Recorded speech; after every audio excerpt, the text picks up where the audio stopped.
Little do they know. Yeah.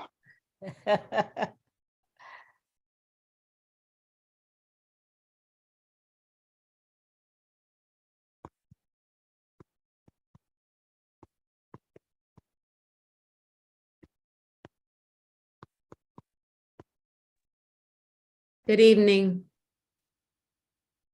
Good evening, Luana. Welcome, everyone. Hope folks are warm. I'm going to be off camera if that's okay, because I'm sick with COVID and I'm a disaster. No, it's okay. I hope, speedy recovery and that you're doing much better. Thank you. Not required to be on camera. So it's all good. How these people getting? I had 2 other people that I heard that have COVID right now. Today, someone on this, on the Broadway says, I have COVID. I said, what in the world are you doing on the street? But she said, well, I have my mask on, but I said, that's not good.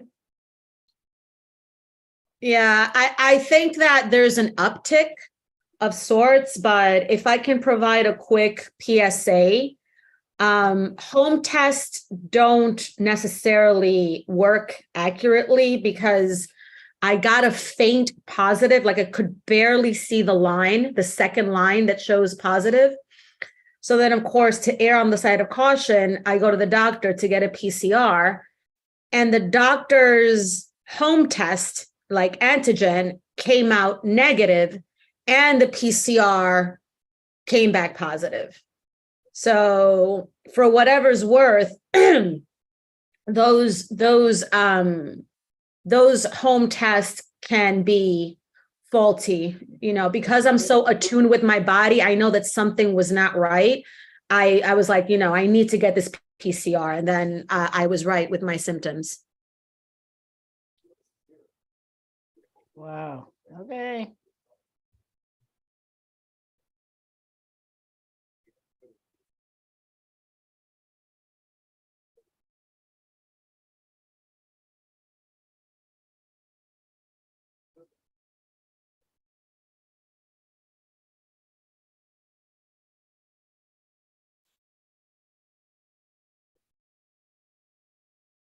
But I don't know what happened to all the snow that we were supposed to be getting. Thank God, prayers were answered. It ended up in Connecticut, according to my friend.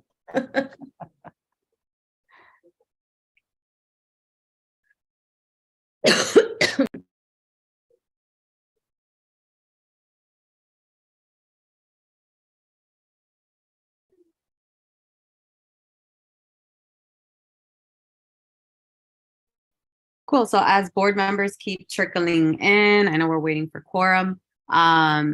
Just a reminder, the last email from the office was at 1:05 p.m. with the updated agenda and all accompanying materials for this evening. Our staff is still on the call, so if you're having trouble finding that, you can use the chat function to message them directly.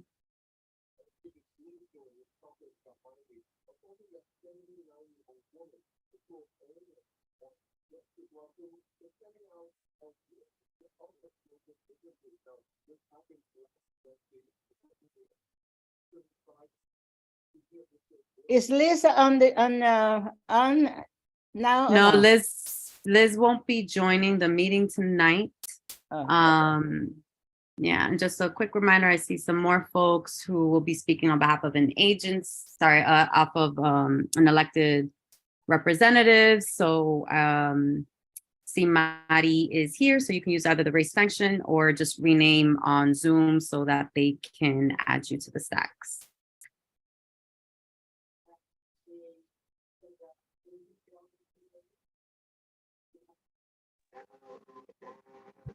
And if you're speaking as on behalf of a community organization, on behalf of a business, community resident, please use the Q&A. And hopefully we'll get started very soon.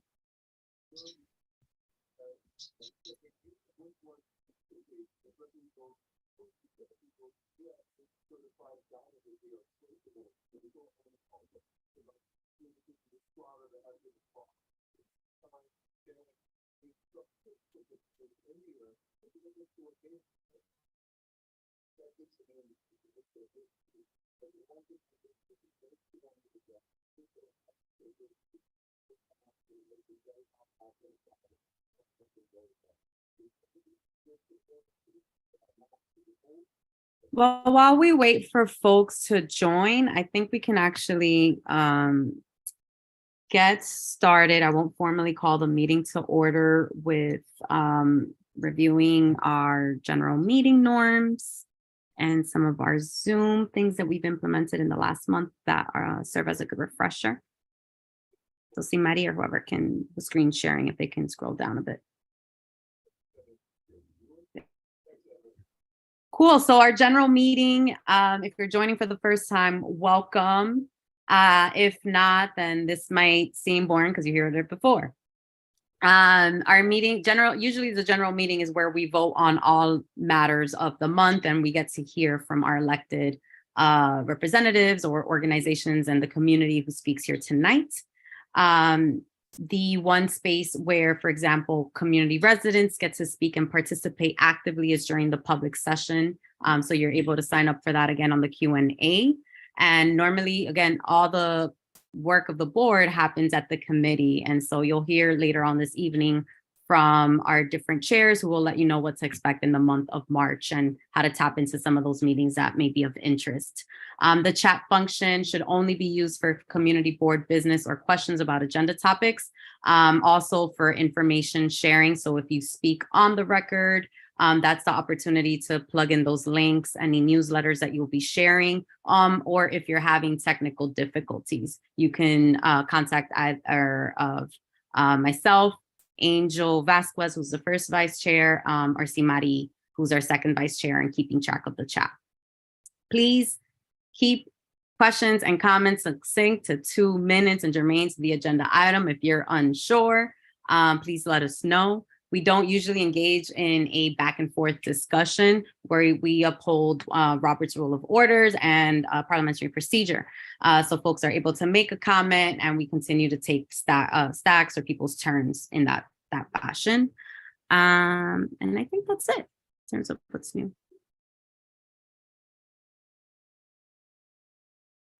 Cool. And do we have quorum yet? So I can officially call. I think you're missing one person. Last I checked, we were at 25. Can you hear me? Yes, I heard you. Let's see if there's no one's lingering in the attendees.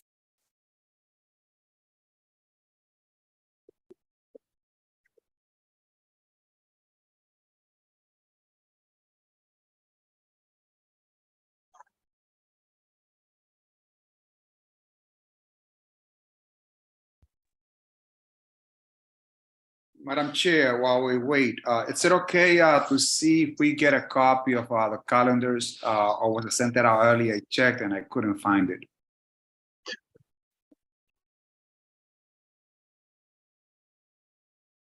Yeah, the March calendars. Yes. Yeah, okay. Paola and Ebony's are on the call, so we can do them. Plus, we dive into all of our meetings tomorrow, so that should be updated tomorrow quite quickly. Yeah, you have quorum now. Yes. All right. Thank you. And if I can find the show. All right. So I'm not. Yeah, so it is 6:39. I'm going to call the meeting officially to order. It is, sorry, so as I mentioned earlier, the last agenda was sent out at 1 p.m. along with all of the documents for tonight's agenda. Is there a motion to adopt the agenda? I move that the agenda for the February 2023 meeting be adopted. Second. Is there a second? Okay. Thank you, Isidro. The minutes were also included in that last, sorry, is there an objection? Okay, hearing none. The January 2023 minutes were also sent in that same email. Is there a motion to adopt the minutes? I move to adopt the minutes for the January 2023 general board meeting. Thank you, Second. Anthony. Is there a second? That was I second Isidro that. again? Yes, Maria, okay. And Sorry. Maria. All right, thank you. So we'll dive right into the chair report. I will keep it very succinct. We had a really eventful month at the board. We had some in terms of our committee work, particularly. We also last week learned that the traffic and transportation meeting related to the Link 5G towers was also covered on the daily news. So you'll be able to find that, or if somebody has the link, you can share that in the chat. There is a paywall, I will say. I also attended the borough board meeting, which I traditionally share in detail at the exec, but would like to highlight two things specifically. One, which is that we voted to adopt the Manhattan budget priorities, which is all shaped by the budget priorities of all community boards in Manhattan. And so that should be available online very soon. And we also heard a presentation from the Independent Redistricting Commission regarding district lines. I did include the website on the screen for folks to see and go on. Right now, they, as part of the project around district lines, there's a requirement for it to be shaped by the public. And so right now they're in a public comment period. All of you can submit online and all of your comments will be visible on the website. So I think it's actually quite cool in terms of the engagement that they're doing. So you can see what the proposal is across New York City specifically, and how that may or may not affect Washington Heights and Inwood. And then last but not least, I don't know if Francisco or Domingo, I see Domingo. Yeah, we had our first, or our soft launch kickoff to our Meet Your Community Board series. I know Maria already talked about how much fun she had, and it was a really great turnout. I'm gonna let the two members of the host committee present be able to speak to the event. And those are just some sneak peek pictures that we got. Yeah, so it was actually pretty cool. We had over 85. We actually went over it was 85 RSVPs. We had more than that in attendance. I think everybody was able to mingle and really meet some new community board members and community members. I believe we had about 12 to 15 people who actually showed interest in joining the community board and are applying. So I think it really served its purpose. The next one, we're aiming towards June. Ideally, we would want one every quarter via Broadway, making it accessible to both sides of the community, the East and the West. And I think it was great. And if you didn't come to the last one, you're more than welcome to come to the one in June. And let's just keep getting engaging our community and letting them know that we're here. Thank you, Domingo. Are there any questions, comments from board members? Okay. Hearing none, we'll move on to our district manager's report. Thank you, Madam Chair. As always, is a pleasure being here as your district manager and give my report. Under the new administration of our new chair, Catherine Diaz, we have been making some adjustment in the way the office operate, and we are moving little by little to more technical and use advantage of the applications and the programs that we have. We're using the help of the OTI to move our meetings or the way that we save our work in the office in the cloud, that everybody going to have access. When I say everybody, I mean the staff and the chair of the board going to have access to all the documents in the cloud from any place using our Outlook account. And that is being implemented this week. With the help of OTI. It takes a lot of meetings, a lot of phone calls to make things happen, but we are persistent. And the new move will be implemented this week is the way that people communicate with Community Board 12. Right now, until now, it was people sending email to each one of the staff, but starting this week, it's going to be one general mailbox that the people going to send the email to that email that is CB12M, cb.nyc.gov. We made the updates already on the website, and we're going to send a communication by the end of the week. And we're going to be giving campaign and announce that going forward, all communications from the general public regarding application, questions, et cetera, has to be sent to CB12M at cb.nyc.gov. I want to give you a little report from what happened at the District Service Cabinet meeting last week. The New York City Department of Health reported that the MPAC virus ended in New York City. Vaccine is available and encourage New York City residents to get vaccinated. The Il Catania Payan Park pigeon situation is a request that I get from the chair of the Parks Committee. The Department of Health representative will investigate if this Department of Health has a bird control for pigeons program like they have for the rats. However, I was told that pigeons are considered natural wildlife animals, and therefore there's no reason to be controlled. However, I was told by the Parks Department and people in the meeting from sanitation, et cetera, that people should refrain to feed the pigeons to avoid the large population and the poop and everything that happened when you have a lot of pigeons there. Pigeon is a wildlife animals, and they can find the food themselves.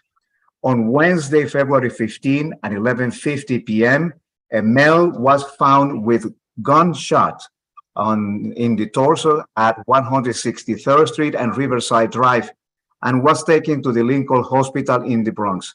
Later was pronounced deceased. And I asked at the District Service Cabinet meeting why this patient, this individual, was taken to the Bronx Hospital and not to the New York Presbyterian Hospital that was a few blocks away.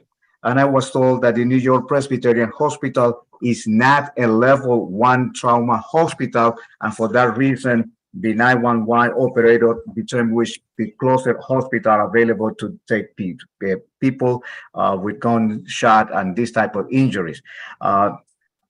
This is a recurrent topic that we have every time somebody is a victim of a trauma or a gunshot or a big accident in the district, and is taken either to Harlem Hospital or Lincoln Hospital, and the person is pronounced dead. We should advocate that the New York Presbyterian Hospital is marked, give it a category of level 1 hospital. The New York State and New Jersey Port Authority opened the North Walk of the George Washington Bridge on February 14, 2023. It is a wide sidewalk accommodating pedestrians and bicyclists. The North Walk entrance is on Cabrini Boulevard and West 180th Street. It is a beautiful location, a beautiful walk, and you should go and have the nice experience. The South Walk of the bridge will be closed for 3 years and going to be reconstructed and to the same level, and then going to be dedicated only for pedestrians. So Ebenezer, there you go, perfectly on time. Give me 1 second, a few announcements, but it's very important. The 2 events that are going to happen this weekend. One event that's going to happen this Saturday, March 4, is the New York City Parks Job Fair. And this event going to take place at High Bridge Park from noon to 4 p.m. Parks Department, the Fire Department, and DCAS and MTA representative will be there offering jobs to people in the community. We're having a blast in this event. Also on Sunday, March 5th, the Washington Heights 5K former salsa, blues, and shamrocks will take place on Sunday the 5th on 4 Washington Avenue from 168 to 4 Tryon Park. The parking will be impacted on Friday, on Saturday, and people cannot park on 4 Washington Avenue. So thank you very much. This is the end of my report. God bless you all. Is there any Thank you question? so much, Ebenezer. Any hands? Ms. Yeah. Mariela Lee? Yes, thank you, Ebenezer, for your report. 2 points. One, a more technical bit. I'm still not receiving emails from the staff. I'm not sure what's going on. So I will follow up and hopefully we can get that sorted. But then the second bit is on Thursday, the Housing and Human Services Committee alongside the Health and Environment Committee. I know you talked a little bit about the Sanitation Department. They'll be joining us and also an invitation to the community on Thursday at 6:30 p.m. on Zoom to talk about the new trash pickup times, but also recommendations that Community Board 4 put forward in regards to sanitation and apartment buildings. So inviting everyone on the call in the wider community to come and participate in that discussion. Thank you, Ebenezer. Thank you. Any other questions? I don't see any other question. Madam Chair, take it away. All right, thank you. I think I'm gonna pass it off now to. Sorry, can I ask a question? I was trying to get on mute. Gracias, Ebenezer. Un placer. Is there a flyer that's forthcoming for the job fair? Because I do work in workforce development and I would love to distribute that among my networks. Yes, we sent it out several times. I'm gonna go out again this week. Okay, thank you. Thank you so much. I'll check. All right, great. So we're going to move now to our elected official reports. All right, I'm looking at the list. All right, Benny, are you ready? And if you want to see my Wendy. Okay, so I can pass off to next on the list while so you got I your will comments. let you know as soon as I get it. Okay, thank you. Thank you. Jamila. Jamila, your 3 minutes will start as soon as you speak. Okay, give me 1 second. I just have to move away from where I am. Oops, sorry. Hi, everyone. Good evening. Okay, I'll start now. In terms of the legislation on peace, Carmen De La Rosa was able to pass the pay equity package. It was signed into law. The legislation will require the Department of Citywide Administrative Services to assess its efforts to provide equal opportunity for a diverse universe of municipal employees and applicants. And we also have been in support of Councilmember Menin's Healthcare Accountability and Consumer Protection Act, which will create an Office of Healthcare Accountability and share light on the rising healthcare prices that have negative impacted some of our most vulnerable New Yorkers. So that's our legislative piece. In terms of the district, yesterday we had our Dominican Republic Independence Day event at the Chambers. We were able to bring out people from the community. We also partnered with Councilmember Abreu, Feliz, Ferraz, and Sanchez from the Bronx, and also Marte from the Lower East Side, the Lower Manhattan area, I mean. And we're able to have Econo kids there and performances and just share light on our Dominican Independence Day and celebrate all together. It was very cute. And non-upcoming events, we have finally released a form that any local artists can fill out. We're gonna start planning to do a meeting. We're still in the works of how we want that to look like. It might be more like a roundtable conversation with the local artists to discuss the ideas to bring to the district, but also the disconnect between our community and artists and organizations that can be part of that as well. And last but not least, we were able to pass the John Collado Way. So we'll start planning that with the family members to create an event to celebrate the street co-naming of John Collado Way. That's all. Thank you. Oh, wait, one more thing, sorry. We're also partnering with EDC to do the North Cove and American, wow, Academy Street Waterfront Parks. It's going to be a Zoom March 15th at 6:30 p.m. I'll send it to community board so that it could be blasted through their email blast. Thank you.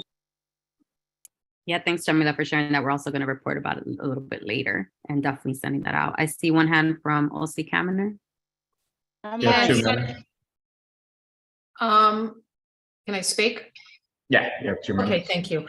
Question, in regards to funding for spay neuter, my understanding that New York City have some funding for non-for-profit like 501 organizations that do cat rescue. Could you talk more about that and tell us who is the organization that was picked in our district? I'm actually not familiar with that, but I'm gonna talk to my coworker, who is the budget director, and get answers for you. So if you could give me a few, that'd be great. Okay. Okay, and Maria had her hand up too. Just very quick, what is the co-naming? I couldn't understand the name of the person that they are going to co-name, the last person. John Collado.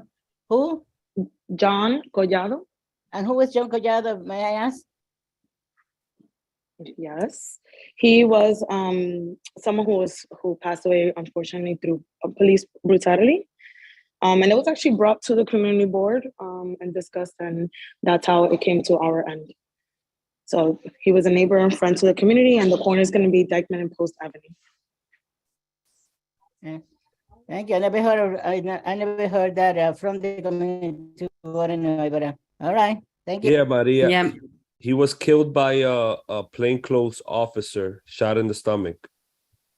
Yeah, we voted late last Picking up year. a fight. How long ago was that? I'm sorry, I don't want to have a discussion. I'll look it up. I'll find, because I never heard that name before. Thank you for Okay. upholding our rules, Maria. Rest All in right, peace. I'm gonna move on to Oliver Betances from Councilmember Sean Abreo's office. If you're ready. Okay, Oliver, you have 3 minutes. Thank you, Angel. Thank you, Catherine, and good evening, all. Just wanted to reiterate, last week was a good time at Chelly's, and met some good people, had a good time, and I look forward to those in the future, if any. So I'll move on to some of the most recent events and updates that we have from our office, starting with meeting with Liz Ritter and the city's parks team to discuss investments in Lily Brown Park. We have a follow-up meeting scheduled, and we're excited to move forward with their ideas for the park. Today, we held a hearing on Councilmember Abreo's bill to ban discrimination on the basis of height and weight. Many advocates have testified in support, and we're looking forward to the bill passing. Moving on to some budget updates. We're gearing up for this year's budget fight. In particular, we're looking to secure funding for legal services to make sure that anyone who needs a housing attorney will have access to one. We've noticed a high pattern in our office, district office, that a lot of people are facing housing issues, and a lot of pro bono organizations are backed up because of the pandemic, and some housing cases just haven't been able to been taken. So, we want to fight on the budget side, where we know that sometimes money moves things, and so we're looking forward for that. We're also fighting for funding for Universal 3 to K, parks, schools, and among other items in the budget agenda. If folks have any questions regarding budget issues, they can reach out to our district email. We have a budget director who's also our deputy chief of staff. And last but not least, we're excited to be bringing on some smart composting bins between West 155th and West 165th. So you should start to see those rolling out soon. Not just 155th and 165th, it'll be the start, but in the future, if we can get more streets in our district to have these smart composting bins, it'll be even greater. And thank you for your time, and I hope everyone can have a good night. All right, don't go too quick, Oliver. You have 3 hands. Oh, all right. I'm gonna lock it down with Bruce's hand. Oh, all right, Anthony, just because that's your area. All right, go ahead, Steve. 2 minutes. About the composting, we're using the one at 155 in Amsterdam. It's great. Are you going to put any on Broadway? Thank you. Sure. You said Broadway? Yeah, a little bit closer to where the action is on Broadway. Where the one on 155 in Amsterdam we've been using. It's very, very efficient. Thank you. Of course. Thank you. Steve Simon? 2 minutes. Yes, Oliver, I wonder whether I could add to your report that the follow-up meeting for the Lily Brown Playground renovation project will be held next Tuesday, March the 7th, 6:30 to 8 o'clock, and will be done in, there will be a bilingual translation available. Okay. Thank you, Steve. I'll bring it up to our chief of staff. Well, I believe Amber knows, but I'll be providing a flyer to your office and to the community board, hopefully tomorrow. Sounds great. Thank you, Steve. Marielle? Yep, thank 2 you, minutes. Oliver. Yes, thank you, Oliver. Hopeful report. We had a chance, Emily and I had a chance to meet with the council member in January, and that was very helpful. We talked a lot of things on housing, so we'll just be following up with the office in regards to that legislation that you mentioned. Just wanted to put that on the record. Thanks. Thank you. Thank you. Didn't catch your name, Marielle, right? Marielle, yes. Mhm. Okay, awesome. Thank you. Okay, OC, and wrapping up would be Anthony. Your time starts now. Okay, so the same question to you, Oliver. In terms of the TNR program, the city have some funding for non-for-profit organization that do TNR, trap, neuter, return of feral cats. And I wonder if you have more information or the organization that was maybe submit to receive the funding. If you have information on that, I would like to know. Thanks. Of course, OC, not sure if you're asking if there was an organization that was applying for discretionary funding or supplementary funding. But if I can drop my email in the chat, and I can certainly relay the question to our budget director and get you some answers. Okay. Am I allowed to drop? I'm sorry, Catherine. Am I allowed to drop emails on the chat? Or Yes, absolutely. Please do. Okay, thank you. And Anthony, whenever you're ready. 2 minutes. Yeah, my question is just to build off of Bruce's. So where exactly are you placing the composting bins on 155th and 165th? So as far as exact locations, I haven't received that information yet. So I think if I bring it up to our chief of staff, she can have a specific maybe avenue. But for now, I just have the specific street, which is between 155th and 165th. So I can be Broadway, Amsterdam, or even Convent, but I'm not sure. I can follow up. I'll drop my email on the chat. That would be appreciated. Thank you. Of course. All right, awesome. Thank you so much, Oliver, for coming and for joining us on Friday, or last Friday, I should say. Next up will be, sorry, I think it's Jocelyn. No, sorry, Joe Dallis. Where's Joe Dallis? Hi, thank you. My name is Joe Dallis. I'm reporting on behalf of Senator Jackson, who is in Albany. Thank you to Steve and OC last month for their advocacy regarding the psych beds at the Allen Pavilion. Senator Jackson wrote to Governor Hochul, urging her to work with us and MIP in prioritizing the recertification and subsequent opening of those beds. We'll keep you posted on any movement in future meetings. I've shared the letter with Steve shortly before this meeting. 2 weekends ago, the senator participated in Caucus Weekend in Albany, where he hosted and participated in panels highlighting the importance of community schools and a few of our bills, including solutions, not suspensions, and ending qualified immunity. If any members of CB12 would like to learn more about these bills and how they can support, whether it be through a resolution or other, please feel free to let me know. This Thursday, March 2nd, we're hosting a small business legal clinic from 1 to 3 p.m. at 5030 Broadway. If you're a business owner or you know a business owner in need of a one-on-one legal assistance, please have them call our office for intake no later than noon tomorrow, March 1st. As early as March, our office will be hosting evening tenant housing clinics once a month in collaboration with Met Council on Housing and CUNY in the Heights. I will share all of the pertinent details and flyer when it becomes available. And as a final reminder, our office puts together a weekly electronic update. I will share the latest on the chat. Please feel free to email me if you want to sign up to receive it. I'll put in our office contact information on the chat as well. Thank you. Thank you. I see one hand, Joel. Hi, good evening. You have 2 minutes. So I just wanna, can you please repeat the stuff on legal advice for business owners, please? Just so I can Sure. capture the date and time, Sure. and place. Yes.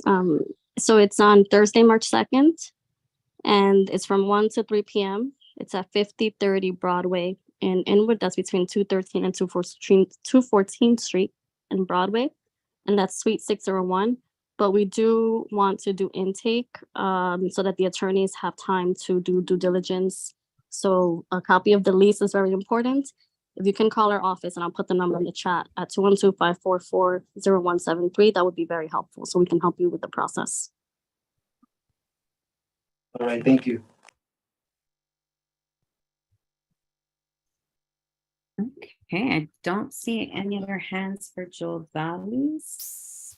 So thank you so much. We'll be moving on next to Jocelyn Minaja from the Manhattan DA's office. Thank you, Madam Chair. Good evening, everyone. 3 minutes. Thank you, Angel. Like she said, my name is Jocelyn Minaya, and I'm the director of the Manhattan District Attorney's Washington Heights office. I bring everyone greetings from the Honorable Alvin Bragg. I just have 2 quick announcements. Since our last meeting, our office announced in partnership with the mayor's office that we were going to unite to really protect New York's fledgling legal cannabis industry and health and well-being of consumers and New Yorkers. And the way that we are participating in this effort is, we sent out 400 plus letters to known smoke shops throughout Manhattan, warning them of potential eviction proceedings for unlawful cannabis sales. So we all have seen a proliferation of people selling cannabis and cannabis products without being licensed and not going through the process. So what we did was we took a look to see, how we can assist NYPD in this effort. As you know, because of a lot of the laws change, it really takes a lot to go after someone who is selling marijuana. So what we did was some due diligence, and we realized that under the Real Property Actions and Proceedings law that requires owners and landlords to commence eviction proceedings of commercial tenants who are engaged in illegal trade or business, to evict these tenants if that's what they're doing. And if they neglect to do so, then our office will take over the process and do our jobs and evict the tenants that are selling these products illegally. We're really going after those that are packaging these products to look enticing to our youth and to our underage population. They look like candy, like gummies, like cookies. So we're really hitting hard to those people that are doing that. So, we're hopeful that this is going to be able to help along with the sheriff's office, who's also doing their work in terms of going in and seizing product when they can. And, we're hoping that this is going to help alleviate some of these situations with the commercial establishments that are engaging in cannabis sales. Then the other announcement that we have is we're very, very happy to have announced the creation of our office's first workers' protection unit to combat wage theft and protect New Yorkers from unsafe work conditions. And in fact, as of this week, we announced the indictment of 2 twin brothers who were actually engaging in wage theft and assault of some of their day laborers, and really taking advantage of the fact that these 2 men were undocumented and thought they didn't have a right to report. And thankfully, these men knew their right and did report, and they were indicted and actually arrested. And hopefully we'll see a good outcome for that. So basically the wage theft unit is going to focus just on that, on worker harassment and exploitation across Manhattan's many industries. So it's not just construction, which is the case that we just announced this week. It was a construction case, but it's going to be across the board in any and all industries. Jocelyn, we've hit time. I hit time already? Wow, those are the quickest 3 minutes in the world. Okay, so I have, anyone has any questions or if they would like a copy of this information, please feel free to reach out to me. I will put my information in the chat. Thank you. Sorry, Angel. Yeah, it's okay. You have two hands though. So Anthony and then Debbie. Anthony, you have 2 minutes. Yeah, thank you. I'm happy to follow up by email with regards to this, but I am curious about the letters being sent to these smoke shops, whether they're templated letters and they basically all say very similar things, or if they are tailored to the each. So if possible, because I know you have to, protect the interest of any investigation that you have open, but if it is possible to see a template letter without obviously. Absolutely. If you go on our website, Anthony, you can pull up the announcement of the worker protection unit, and it actually has a sample of the letter that was sent out there. Oh, that's great. Thank you. Yeah, I'll put our website info as well with my info. Okay. That'd be appreciated. Thanks.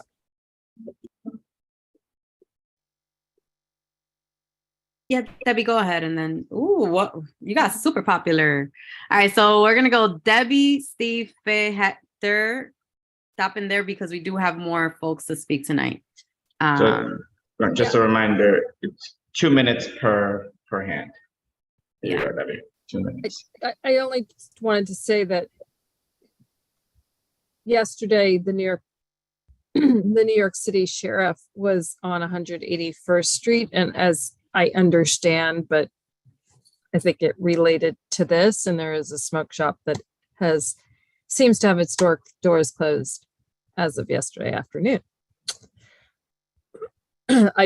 I'm just presuming it's part of what Jocelyn's just describing.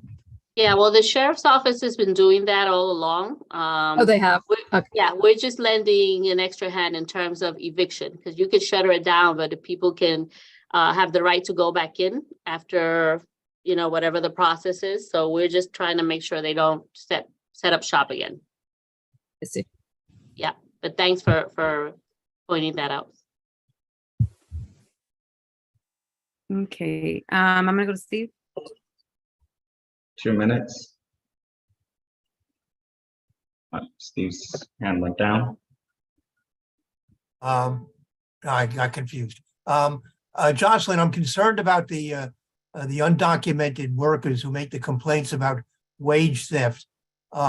Is there some kind of protection that your office can provide to make sure that there are no negative consequences to their making themselves known? So this is something that we fight against on a daily basis, I want to say, almost, in terms of people being afraid of reporting that they are victims of a crime. The district attorney's office does not care of what your documentation status is, and neither should NYPD. NYPD should never be asking someone whether or not they have a legal status in this country in order to report a crime. So we certainly do not care. We do not partner with ICE. And yeah, so to the extent that we could. Yeah, but my concern is that ICE would now become aware that these people are undocumented and can now track them down. Is that a real fear or not?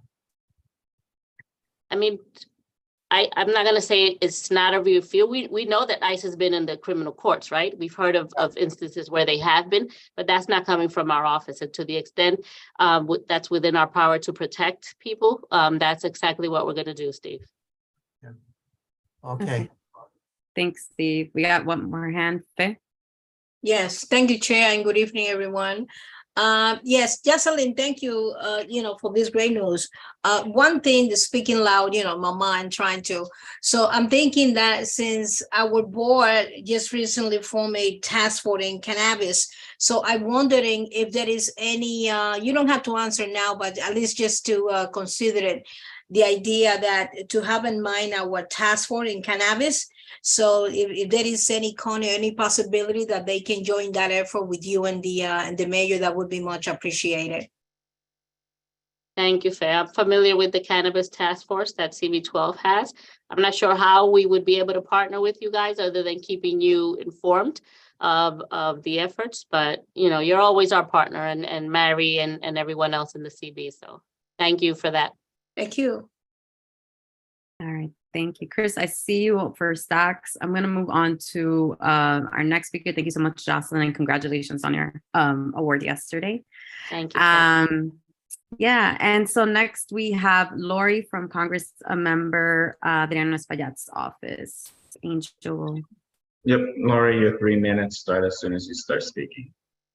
Thank you. Good evening. Okay, so I put my contact info in the chat. I am a staffer at Congressman Espaillat's 181st Street District Office in the Heights. And I just want to share a little bit about what we do. I know there's some new members with us, which is very exciting. And frankly, these are things that are somewhat different from what takes place in constituent service work with other elected officials. Because we work with agencies which have congressional liaisons, our staff is able to get answers and submit inquiries much quicker than constituents doing this on their for themselves, or even perhaps with other offices. We are able, for instance, to assist with registration for SNAP, Social Security, SSI, Section 8, and Medicare, all federal. Advocacy with the IRS to clarify where the returns are in the process, or to assist with reporting mistakes. Assistance with processing immigration applications, or at least finding out where people's applications are in the process or in the pipeline. Also, ability to get quick turnaround at the New York City Passport Agency for constituents who have travel itineraries but have not received their new or updated passports. So I wanted to share those capacities with you. And also wanted to share with you that though the House of Representatives has not yet opened the portal for the annual community projects funding, probably because of the shift in the balance of power. The deadline, however, for the Senate process is March 6th. And according to my colleagues in DC, speaking of course for fiscal year 2024, for a nonprofit, to strengthen your chances for being considered for House funding, your organization should strongly consider a Senate application. To an extent, these things kind of go hand in hand, and you are more than welcome to contact me for more information. The congressman opened the current session, or most recent session, of the NASDAQ. He rang the bell this Monday to open the session, and this was to mark the 179th anniversary of the independence of the Dominican Republic. And the Dominicans there who were there in strong numbers and carried their flag or dressed in national colors continued the celebration at the Dominican consulate, where a tribute was paid to Congressman Espaillat. As many of you no doubt know, March is National Women's Month. Please join us for our event, which, though it is still in formation, will take place on March 31st. If you're not signed up to get the Congressman's press releases, general social media, tweets, etc., all of that information is available to you. Again, you're welcome to call me for help with that, or reach out directly to the staff in DC who post these things several times a day. Okay. Thank you, Lori. Perfect timing. Yeah. I don't see any hands, Lori, but thank you for sharing your info on the chat so folks can sign up. We're going to go on to our next speaker, which is Benny. I don't know if you're ready, but I got Christopher from Assembly Member Manny de los Santos' office, excuse me. Hi, thank you so much, Catherine. Greetings, everyone. The Assembly Member is in Albany, so I'm reporting on his behalf today. First and foremost, the number of constituents that we served in our district office. In January, we served 441. In February, 538. Overall in-person constituent services here at 210 Sherman Avenue is 979 constituents in total. In addition, legislatively, the Assembly member is sponsoring a number of bills, which include the Language Access Bill to make government documents available in the top 15 non-English languages spoken in each major region in New York State.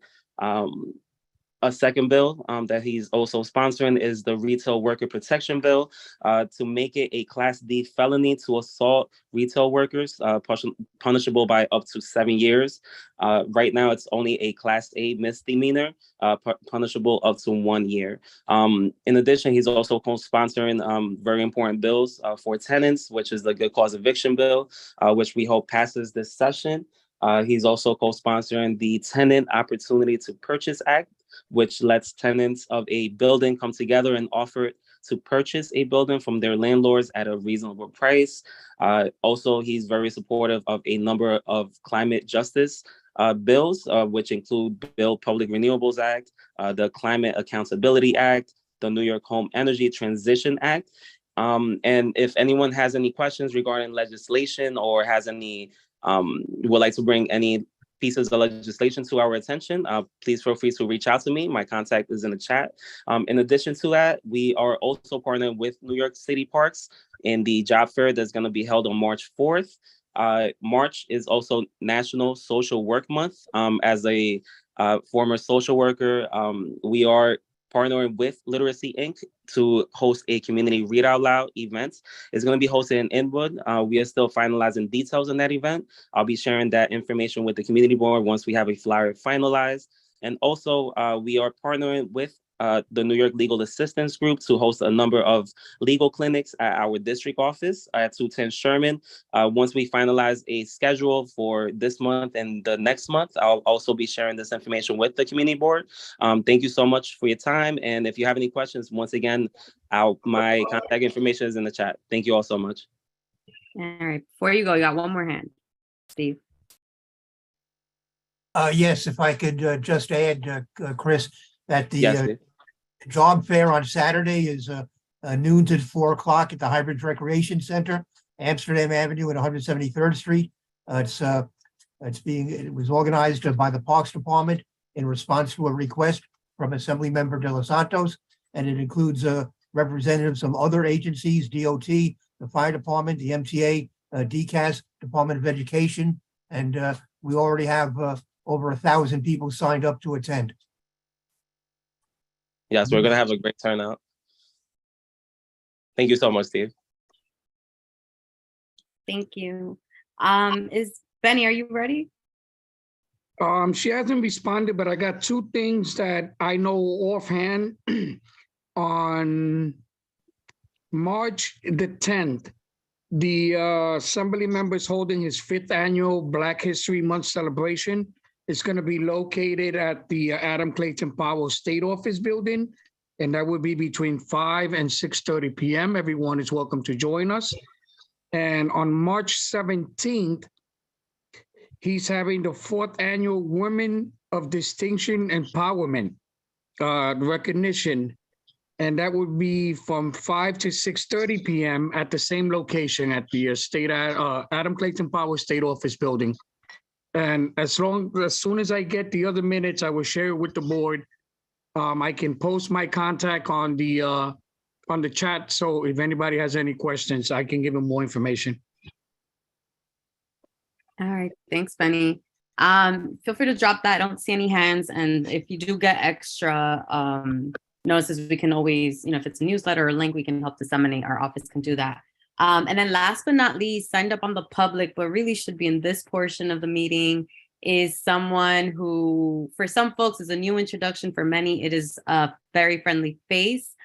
Curtis Young, on behalf of the New York City Public Advocate's Office. Where are you at, Curtis? Here you go. So I will.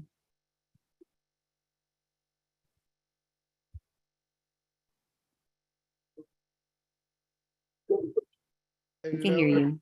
Can you hear me? Yes. Hello to my friends at CB12. It's great to be back. I promise to be extremely brief, having been on the other side of the screen and knowing how long and hardworking you all are. I just want to come on briefly to reintroduce myself. My name is Curtis Young. I am the new public Manhattan Borough Public Advocate in the office of the New York City Public Advocate. I am at your service. You can call on me if you have any issues, any needs at the committee level, or anything you would like to bring to the attention of the Public Advocate. My email is cyoung@advocate.nyc.gov, and that's all I'll say tonight. I have 12 boards to attend, so I won't be here every month, but I will come at your request, or if there are any hot pressing issues that you would like to have the Public Advocate to be aware of. So thank you all for your hard work, and congrats, Catherine, for doing such an amazing job. Thank you, Curtis. And so good to hear from you, and we'll definitely keep pulling you up.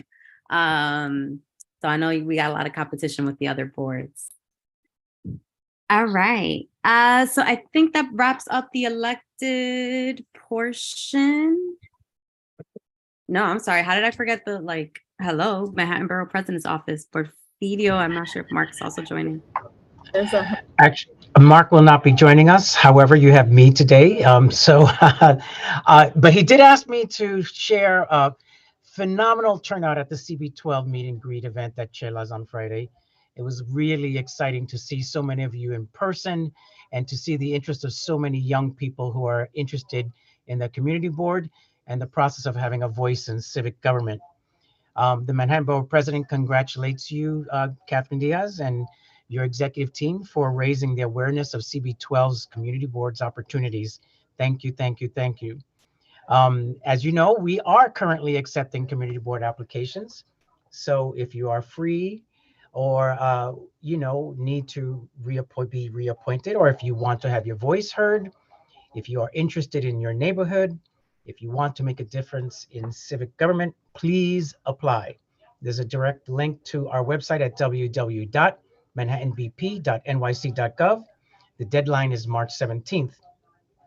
We also want to thank all of you who joined us yesterday at our Black History Month celebration right here in Washington Heights at the Malcolm X and Dr. Betty Shabazz Memorial Education Center. We honored the accomplishments of Black community business trailblazers from Manhattan that exemplify the entrepreneurial spirit, all of them having used their successes to uplift their communities. I want to also say, Feliz Día de Independencia Dominicana, que viva Quisqueya la Bella. In celebration of Dominican Independence Day, yesterday, the city, the Mayor Adams and DOT Commissioner Rodriguez co-named Dyckman Plaza Quisqueya Plaza and announced $7 million in capital upgrades to Quisqueya Plaza, ensuring this will be one of Manhattan's first and best open street plazas for years to come. My name is Porfirio Figueroa. I am the community liaison for Manhattan Borough President Mark Levine, and I will put my information in the chat. Awesome. Thank you so much, Porfirio. I don't see any hands, but definitely please. And I know we have great attendance from our residents and some folks who got the alert from the event on Friday. So definitely Porfirio and the links that he's going to drop are of interest if you're interested in learning more about the board or joining. Great. So before we move on to the public session, we do have the fire department present with us tonight, who will be discussing and sharing, I believe, some of the reports of the recent fires that we've had in our district. I see multiple folks. I don't know if Sandra will be speaking or Chief. Yes, hello? Yes, we could hear you. Okay. Hello, everyone. My name is Thomas, Battalion Chief in the 13th Battalion, which is on 181st Street between Amsterdam and Audubon. And I'm speaking tonight about the recent unfortunate fatal fire that happened. On February 4th, we received a call after 6 in the morning. We had units arrive within a couple minutes. All first 2 units were in. There was no delay in response, but unfortunately, firefighters were met with heavy clutter at the apartment and were unable to gain access, and which created a severe delay and unfortunately a fire. The occupant did not survive. We did remove 2 occupants from the apartment on the floor above who did call in the fire. This fire itself, it went to a second alarm with a total of 10 engine companies, 9 ladders, and 6 chiefs. Over 135 firefighter personnel did respond to this fire. Fire marshal investigation followed the fire and discovered that the apartment it had a lot of clutter, which means additional appliances necessary, furniture, height, stacked piles of newspapers, and things that made it difficult for the firefighters to get to the occupant. The FDNY, we do have a fire safety education unit. They go out following a fatal fire such as this within 48 hours to try to help educate the community on ways to prevent this. Some things we could do or help by expressing to our neighbors is maintaining clear egress and access, not only in the public hall, but also within your own apartment. Make sure you're able to get to your fire escapes, your front doors, things aren't blocked. And always be sure that you have working smoke detectors and they checked frequently. Chief, your time is up. Yeah, if anyone has any questions considering fire safety or things that might be going on in their building, feel free to ask. Chief Thomas, before you go, you have 2 hands. You have James and Porfirio for Borough President's Office. Sure. 2 minutes, James. Yeah, my question is, it seems there's been a lot more fatal fires in the last year or 2 than we've had in previous years. I'm wondering if you have any clue what we can attribute that to. There's no necessary rhyme or reason to why the numbers do tend to fluctuate year to year. It's just unfortunate incidents. Now we're seeing fires that are started with lithium-ion batteries being improperly charged. Those batteries tend to burn at a very high heat release and very quick rate, which causes I'm sure there's videos you can see on YouTube. You can see a battery that'll fill an apartment with smoke within, and then, we still need our response 2 to 3 minutes to get there after our first phone call. So that could be an issue. Can I ask a follow-up question to that then? Sorry, no, because we have a couple more hands. But Right. again, FDNY does come regularly to our public safety committee. So of course you can have more detailed conversations there. Go ahead, Porfirio. I just want to thank you for being here, and also thank you for saying something about the lithium batteries. My question is simple. Do you still have that program where people can call their local fire department and get free alarms put into their apartments? Can I answer that very quickly? Sandra Sanchez, FDNY Community Affairs. Hi, Porfirio. We do have the program. It's called Get Alarm. So it's not that you call your local firehouse.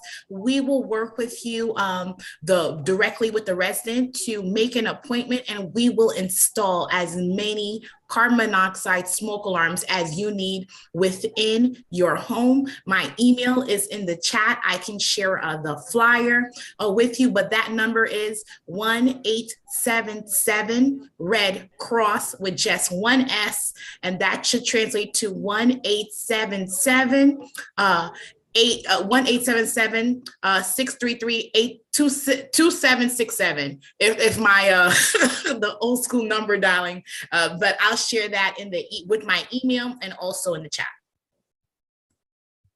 Thank you. Steve. 2 minutes, Steve. Yeah, I concur with what James Bosley said earlier. It does seem as though we've had more tragic fires in the last few years in Washington Heights and Inwood. And it also seems as though we've had a number of the lithium-ion battery fires. Would it be correct to say that our community seems to have has some of the highest number of these lithium-ion battery fires and elsewhere around the city? I can't speak to official stats on that, but I don't think that it's specific to any. I believe they've had recent fires in Brooklyn with multiple lithium-ion batteries. It's a citywide issue.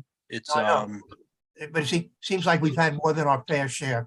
Steve, sorry, Steve, I got one more hand, but I think definitely for public safety, it's worth to get into that in that committee. Marielle? Thank you, Catherine. Thank you, Chief Flynn, for joining us this evening, and for Sandra as well. I know there are some members of the Housing and Human Services Committee that are particularly interested in, what happens after a fire and kind of what is the process? It sometimes seems to be quite unclear, with different providers and how long, victims of fire have access to different services. So just know that we'll be following up as the Housing and Human Services Committee on things that we could possibly do together to support residents of our area. Thank you. Thank you. All right, excellent. Thank you both for being present here tonight. And Sandra, please drop your info in the chat and the information about the detectors. All right, so we're going to move on to the public session. We have a couple members of the public who are here. Simari, you can take it away. Thank you, Kathy. So we have a few members from our public that have signed up to speak. We do allow signups until 7 p.m. So feel free to come and jump on early next month if you'd like to sign up. Our first speaker is Bastian Ko, I believe. Hopefully I'm not botching your name. From speaking on behalf of We Act for Environmental Justice. Not sure how I can, if you're unmuted, let me just see. Kind of hard for me to do it here. What was the name again? Bastian Ko. I see. Okay, thank you. Hello, everyone. Your 2 minutes start now. All right. I'm Bastian. I'm Digital and Field Community Organizer at We Act for Environmental Justice. And I wanted to inform you about an important recent event that took place at City Hall. The City Council Committee on Public Housing held a hearing where NYCHA residents had the opportunity to give oral testimony regarding the air quality in their apartments. If you missed the hearing, you still can submit the written comments by March 3rd. Indoor air quality is essential to our health, and poor air quality can have significant impact on our well-being. This is why it is crucial for NYCHA residents to speak out and let their voices be heard on this issue. Moving forward, I would like to invite you all to join the Healthy Houses Working Group, which is dedicated to promoting healthy living practices, improving air quality in NYCHA public housing. And next meeting will be on March 28th at 6. We just had one today. In the working group, we will discuss a lot of things like indoor air quality, right? Ventilation, energy efficiency, and building maintenance. And we will also try to work together to create new strategies for promoting healthy living practices in NYCHA public housing and in housing in general, all right? So I will be sharing details in the chat, and I hope to see you there. Any comments are always appreciated. We are hoping to work for our community. And thank you so much for your attention. I will drop everything on the chat. Appreciate it. Thank you, Bastian. Of course. And I do not see Antonika James here. She was number 2. I'm just going to call it out again. Antonika James. She is on the list of attendees, I see. She needs to be Okay. asked to be on mute. Oh. Thank you. There you go. So Antonika James is Hi. here. Am I?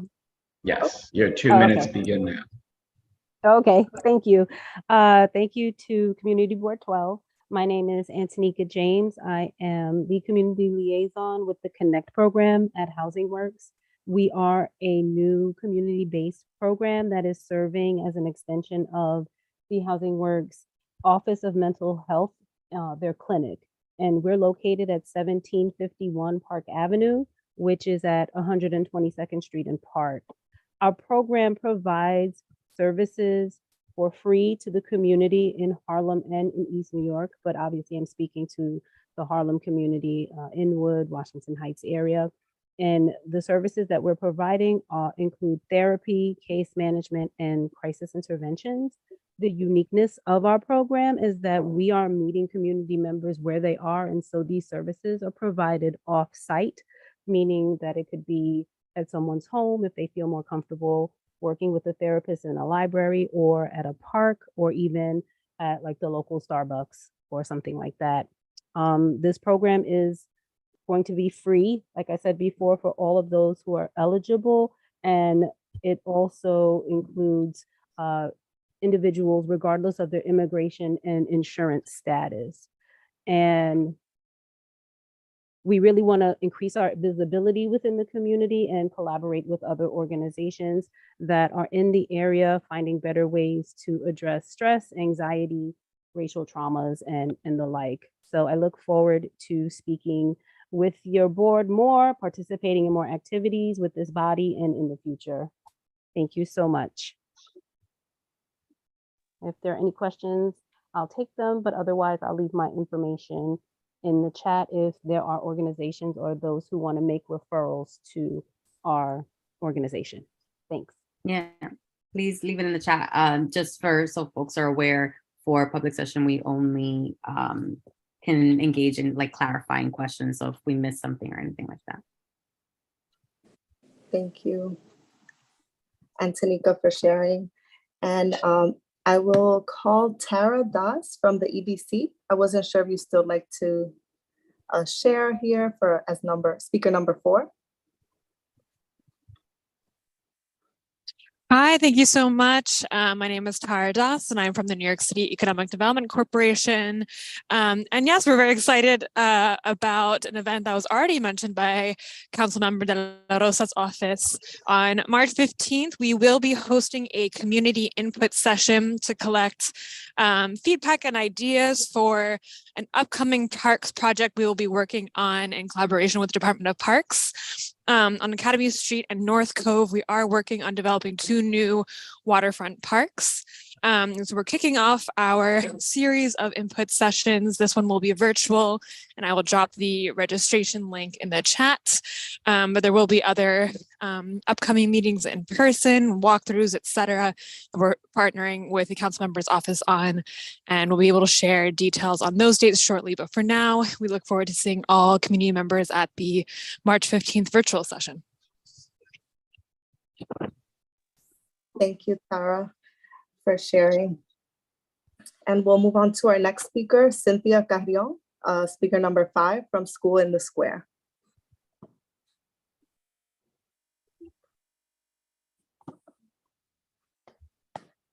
Let me just see, Cynthia.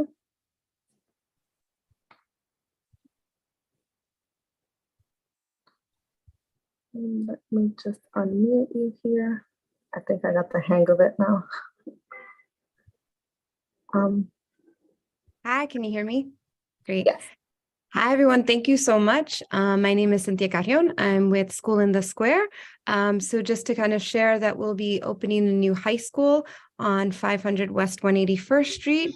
Thank you for Land Use and the Education Committee for allowing us to present information about our school. And I'm here in support of the resolution on the application submitted to the Board of Standards and Appeals requesting a special permit to allow our school to occupy this space. So thank you. And you'll also be hearing from me as we're looking for places for our students to intern and visit. So be on the lookout. Thank you, everybody. Thank you, Cynthia. And we'll move on to our final speaker, Maria Figueroa from Inwood Bar and Grill. Let me just double check.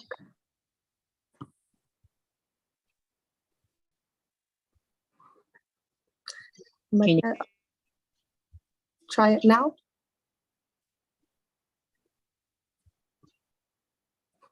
Maria, if you could try to unmute yourself now. Yes, can you hear me now? Yes, we can hear you.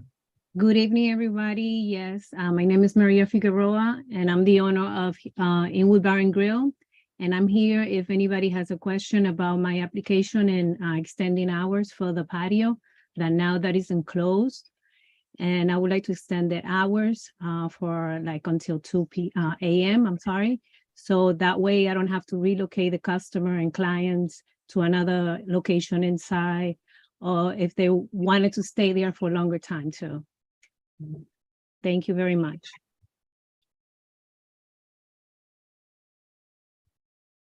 All right, thank you, Maria, for joining us. I do see that there were other folks, and thank you, Marie, for holding down the stacks as always for public session.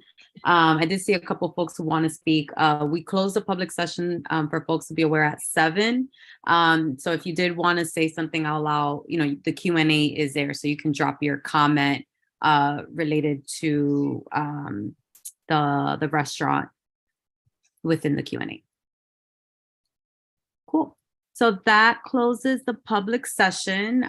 We will be moving forward to our committee resolutions, and we're going to start with land use. Wayne, assuming you're including your committee report with the 2 resos, it's a 5-minute slot. Okay, thank you. Well, I refer everyone to the minutes of the land use meeting. I will not, read through them. There are 2 resolutions that came out of the February Land Use Committee meeting, Resolution A and B. And for clarity, I live in 800 Riverside. So at the committee meeting, I did not vote on this resolution. And at tonight's general meeting, I will not vote on it due to conflict. 800 Riverside is located in the Audubon Park Historic District. So any work that's done to the building has to go through the Landmarks Preservation Commission. The building is planning a building-wide window replacement project. There are, I think, 1,100 windows in the building. The Landmarks staff have approved just about everything related to the project, the style of the window, the technical specs, the color. The one thing the staff cannot approve is the use of obscure glass in the bathroom windows, and it's a really odd Landmarks rule. The commissioners have to approve that. So there was a presentation made to the committee. The current windows, which are not the original windows, but in fact replacement windows that were put in 1990, there's obscure glass in the bathroom windows for obvious privacy reasons. You really can't tell the difference in the glass from the street, which is what LPC is concerned with. And so the committee voted to support that application. The second, so it shouldn't be A and A, it should be A and B. So B pertains to the 2420 Amsterdam Avenue, also known as 500 West 191st Street. In 2017, CB12 supported a Board of Standards and Appeals application to allow what is now the radio tower and hotel to be built.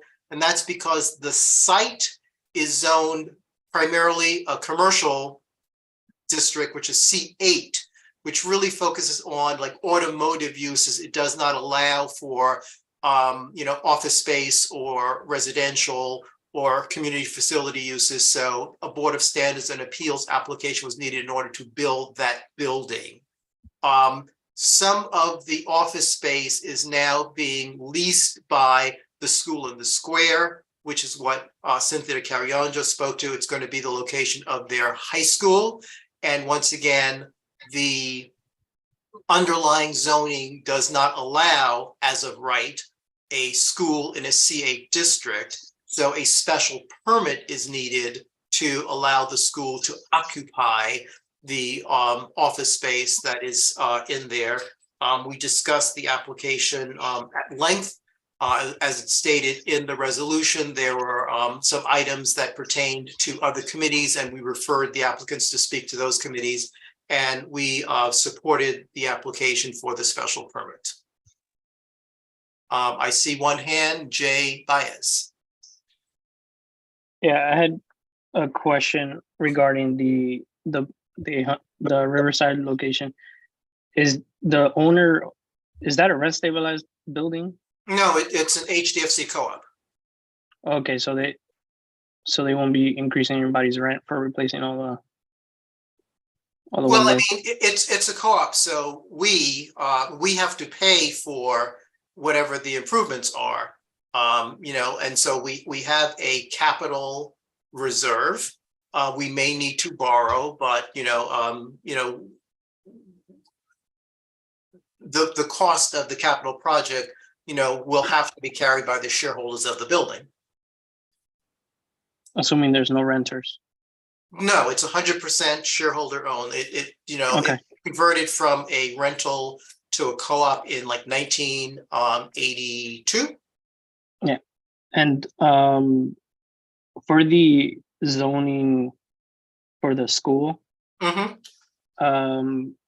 is there, I mean, I'm assuming the school knows that there's an overdose prevention center right next to it, if it, in that location. We actually discussed the location. I think you're referring to the corner project. Yeah. Yeah. So they are aware that the corner project is located in the building at 180th Street in Amsterdam. And what Cynthia and her team pointed out is, you know, the middle school is located only a few blocks from this location, and 80%, or actually I think it's 82 to 87% of the students, you know, live in the community. So, you know, they are very much, you know, familiar, you know, with the neighborhood within which the high school will be located. Okay, I just wanted to make sure that that was clear, because yes, and the it's center, actually, it's actually also outlined in the minutes. Yeah, the center is doing really good work, and I, you know, I don't want that's time. Yeah. Okay, go ahead. If you had another, sorry, what do you see then, Marco? Isidro? Thank you, Benjamin. On the point of about the corner project, I believe that the entrance of the school is going to be on 181 and not on 180th Street. Is that correct, Benjamin? That is correct. The entrance, the school will have a private entrance, and its entrance is on 181st Street, not on 108th Street. Correct. I brought it up to your attention about the fact that there are some liquor licenses in the premise, not inside on the location of where the school is going to be at, but very close to the project. And I just want to make sure that, you know, the school understands that. But otherwise, it's a great school.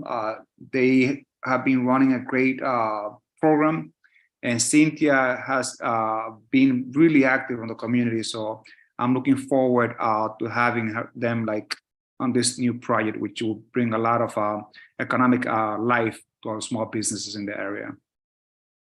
Oh, thank you. Barbara?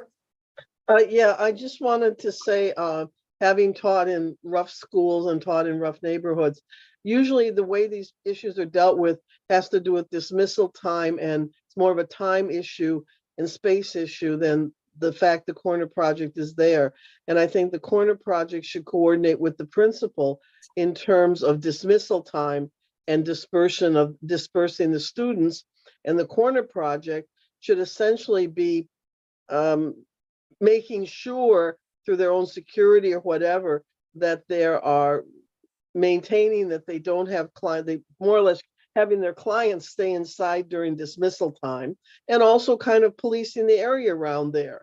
Also, the question is, will these children be allowed to go out at lunchtime? That's always a question in high school. Juniors and seniors like to go out, and this may be something whether the item that is before the land use committee is the issuance of the special permit. So the operations of the school and whether they're going out to lunch is something that's best addressed with youth and education. I would point out, as Isidro has already mentioned, the entrance to the school is on 181st Street. So the corner project is literally, you know, a block away on the other side. So the students coming and going are not coming and going at all in front of or in proximity of the corner project. It's just recognizing that that facility is on the next block. And I don't know if there was any discussion of it being a rough school or No, the no. project? I'm talking my own experience. Right. So I'm Okay. so just reiterating that once again, fortunately, the entrance to the school and the entrance to the corner project are, do not face each other. Right, but for example, Eleazar? Sorry, you have Eleazar? Highbridge Park is right there. Eleazar? Barbara Eliezer, it's order, Eliezer. Okay. Eleazar? Sands went down. Okay. Can you hear me? Yes. Yeah. I said some of what Barbara is saying I concur with. I think that Cynthia, which I really appreciate her work, can come into the committee, the education committee, and sort of like walk us through the kind of operation and how to interact and interlaps with the operation in 180th Street. Just a thought. Yeah. Thank you. And just to reiterate, the land use committee, as we normally do, getting feedback. You might want to mute yourself, Eliezer. We discussed not only the special permit, but we discussed things related to traffic and transportation, which is why we referred them to speak to the Traffic and Transportation Committee. We discussed the school, the school in the square operate an elementary school, a middle school. So this will be, the third phase of it. So we had a conversation with them, but also referred them to speak to youth and education because it's the purview of that committee. And regarding the corner project and other things, we also suggested they have a conversation with, Housing and Human Services. So you're absolutely right. Many projects cut across multiple committees. And, in land use, we typically have, in-depth conversations, but we also let folks know that, many of the things that we are discussing don't fall under the purview of land use. So we, want them to speak to our colleagues so that they can have a thorough conversation with the committees that do cover these topics. And that's time. All right, excellent. Thank you so much, Wayne. And minutes are great, and Mrs. DeFreso. Moving to Isidro. So Chair, you'll have 5 minutes to do your full presentation. Thank you so much, Chair. Really happy to report that we have a brand new member to our committee. We would like to welcome Anthony Viola to our team.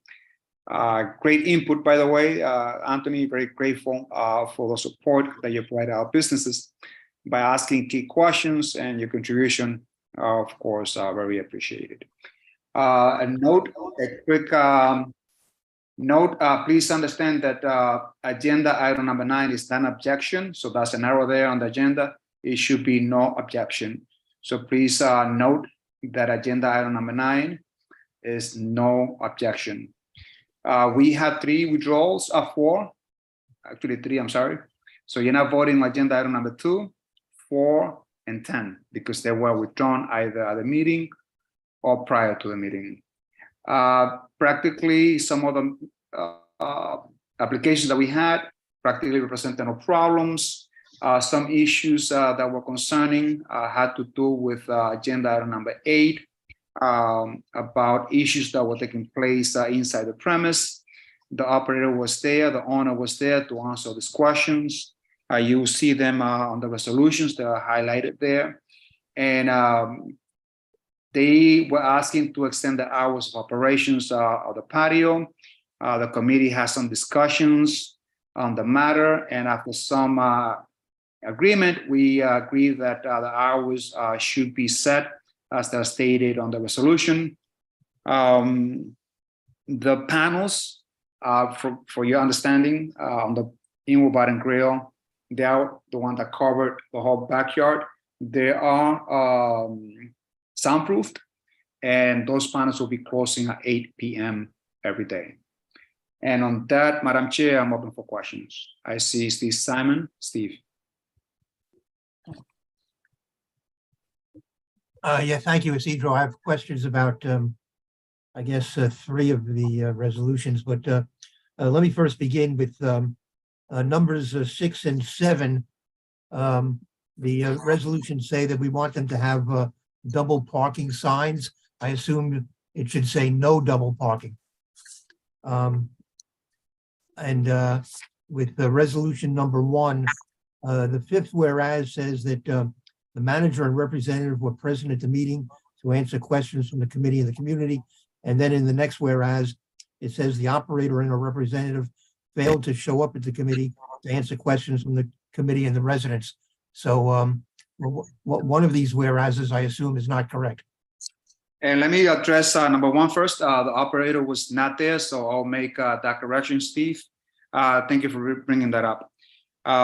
So the representative was not there, and the 33rd precinct has some concerns about this particular applicant, and that's why the committee decided not to vote in favor of that applicant. Okay, And so, then, so should paragraph number 5 be deleted where it says the manager and representative were present? correct. That will be deleted. Yes, indeed. All right, very good. Wait, Steve, we got more hands. Was it on the same other item or was another one? Well, it's about 2 of the other resolutions. You want to come back to me? Yeah, let's go back to Hector. Hector, you have 2 minutes. Sure. Hey, how's it going, Isidro? It's great to see you again. Question regarding the outdoor dining. I know something came down, and I apologize, excuse my ignorance on the part.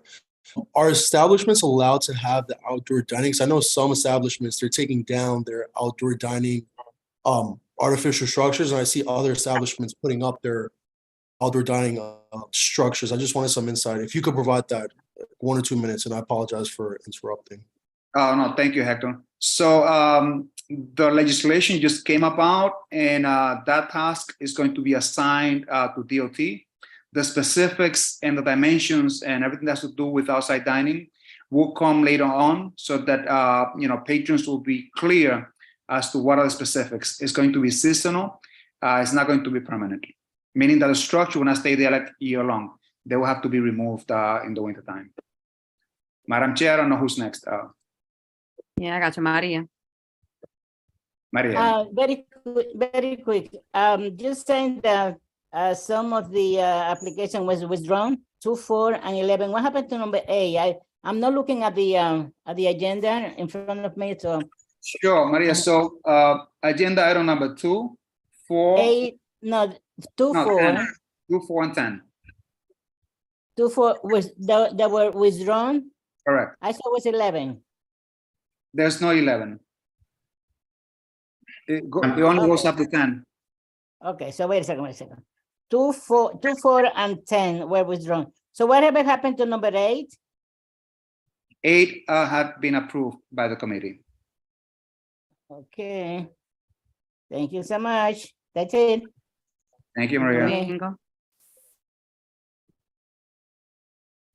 Domingo. Oh yeah, so I actually wanted to commend Inwood Bar and Grill. It's one of the communities, one of the best, one of the top spots up here for the amount of people that actually patronize that venue.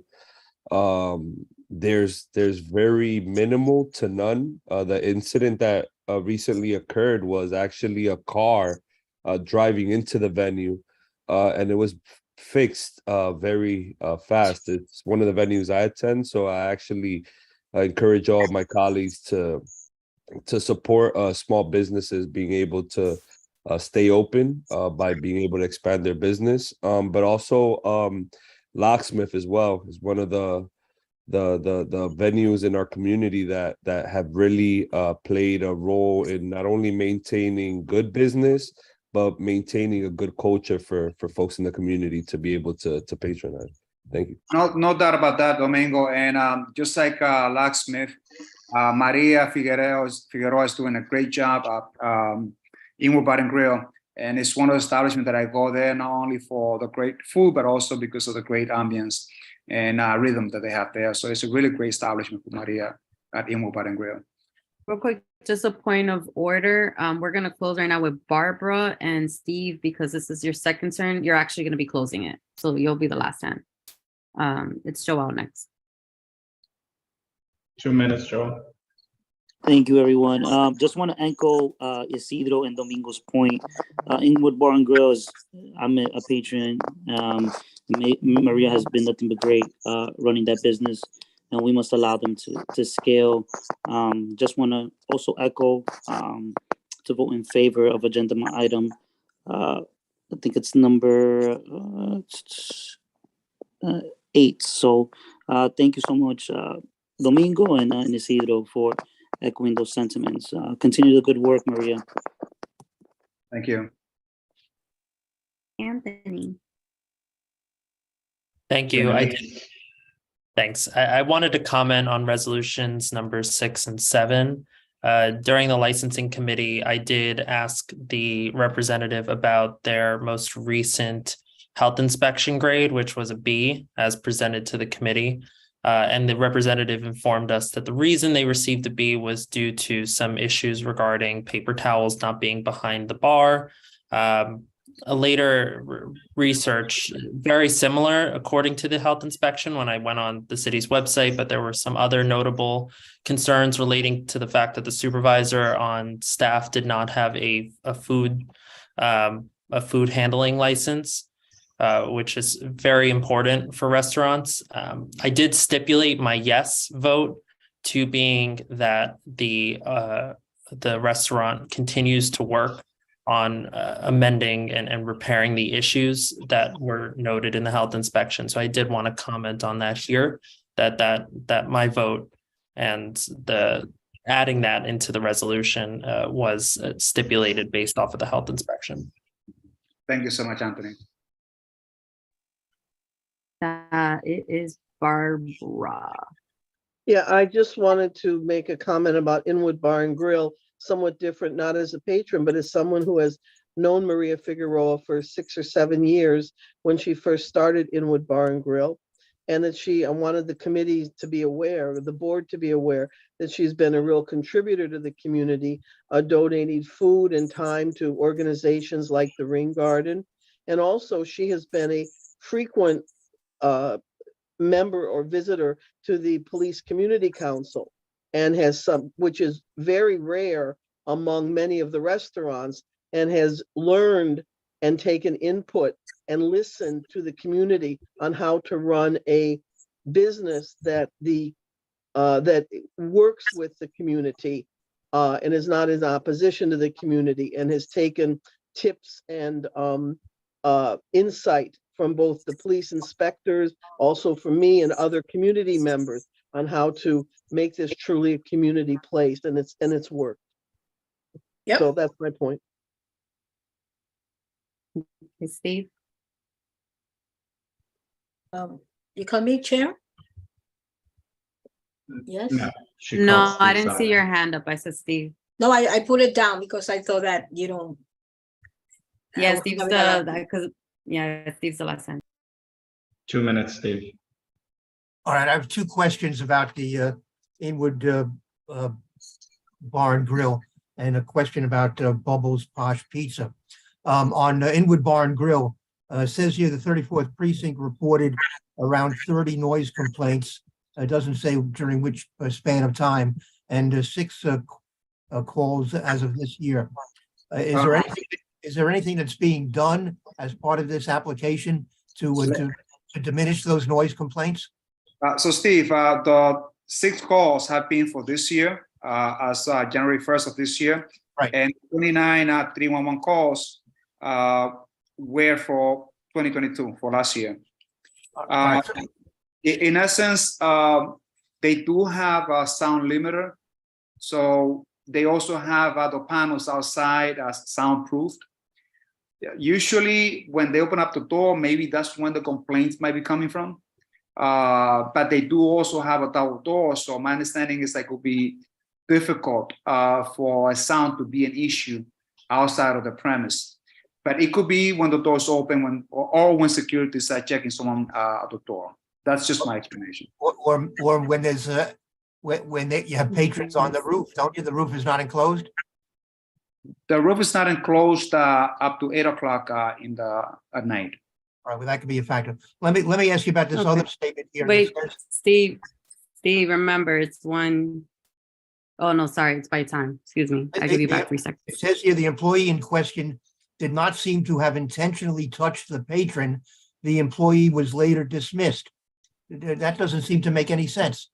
Well, basically, based on the description that the operator gave us, based on the angle of the camera that they had footage for about this particular incident, it was shown that there was no intent. However, for other reason, that same employee was let go of or dismissed later on. But it was not because for this reason. Well, maybe this should be And- reworded and- slightly.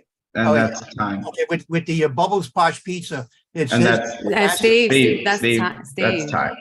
Okay. Yes, we're really being firm. We're being fair. I did say that Steve would be the last hand in terms of the hands that went up earlier this evening. So we're gonna get ready for roll call. Good evening, everyone. It's your Assistant Secretary Jamirna here speaking, and I'm going to start off with our roll call, okay? Joel, Present.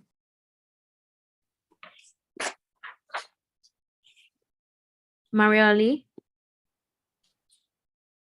Yes to all. Are we voting? yes, I sir. presume we're voting and you cannot vote present. Yeah, Joel, I thought it was sorry. just a roll call, but yes to all. Thank you. Richard, Yes to all. okay. Mary Anderson, sorry, she's not here. Jay Baez, Yes to all. okay. Jacob Banals, sorry, he's not here. Benjamin, Not voting on resolution A due to a conflict. As I mentioned, I live in the building and am president of the board. Yes to the rest. you said 8.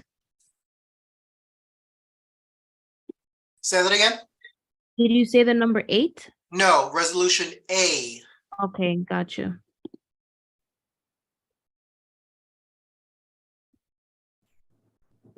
James Berlin, I vote no on 7 and 9, and I vote yes to the rest.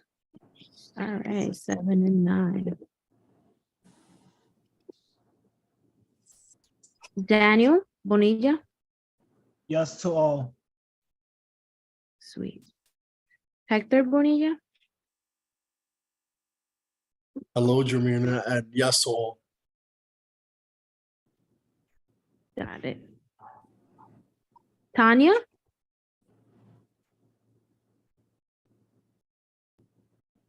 No, the 6, 7, 8, 9, yes to the rest. you said 6, 7, 8, and 9, right? That's correct. Thank you. James Bosley, No to B, yes to the rest. okay, thank you. Eliezer, Yes to all. thank you. Darrell, Yes to all. thank you. Luis Cruz, Good evening, yes to all. thank you. Robin Cruz, Yes to all. thank you. Kathy Diaz, Yes to all. thank you. Mancita, Yes to all. got it. Domingo, Yes to all. thanks. Luna Ferreira, It's Luana. Yes to all. And thank you for the democratic use of time, Madam Chair. Faye, Yes to all. Barbara,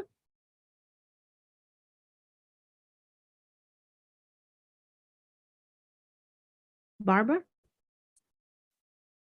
Yes to all. sweet, thank you. Simari, Yes to all. thank you. Miriam, Yes to all. Thank you. Leopoldo, Yes to all. thank you. Joseph, Yes to all. Osi, No to number 6, 7, 8, and 9. Yes to the rest. got it. Thank you. Michelle Lee, Yes to all. Thank you, Jamirna. of course, thank you. Francisco, Abstain from 3, yes to the rest. okay, thank you. Maria Luna, Okay, I vote yes on 1, 3, and 8, unfortunately, and the others no to 5, 6, 7, and 9. And I vote A and B, yes, this resolution A and B. espérate, Maria, hold on. I know. Start with your nays first, please. Okay, no, 5, 6, 7, 9. 5, 6, 7, 9. Okay. And yes to 1, 3, 8. 138. Okay. And yes to the both other resolution, the park and the cannabis. Okay. Thank you. Emily Marte. Can you come back to me? Okay. Isidro Medina. Can vote on B because of a conflict. That operator is part of the board of directors for the bid, and I am the executive director for the bid. So therefore, it's a conflict. Yes to the rest. Okay. You said B? B, I cannot vote. Okay, you say. Got it. I mean conflict. Deborah? Yes to all. Cool, thank you. Aisha?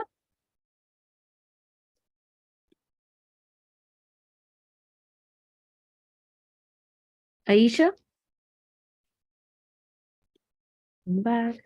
Bruce? No, she's not on anymore. Bruce? Yes, I can't vote on A because I live there. Yes to the rest. Thank you. Got it.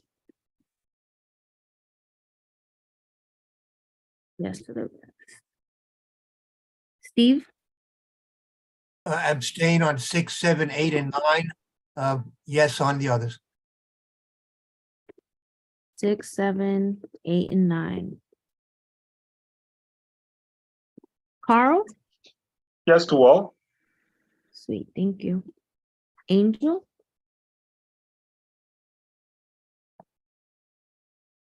Yes to all. Thank you, Angel. And lastly, Anthony? I vote no on B, 6, and 7, and yes on the rest. Okay, sweet. Thank you so much, everybody. Did I miss any? Jody. Yeah, Jody. Yes to all. Thank you. Jody, may I get your last name, please? Person, Hirson. Got it. Thank you so much. You're welcome. I think we're good, right, Jimmy? For Emily Marte, no to 6 and 7, and yes to the rest. All right, Emily Marte, 6 and 7.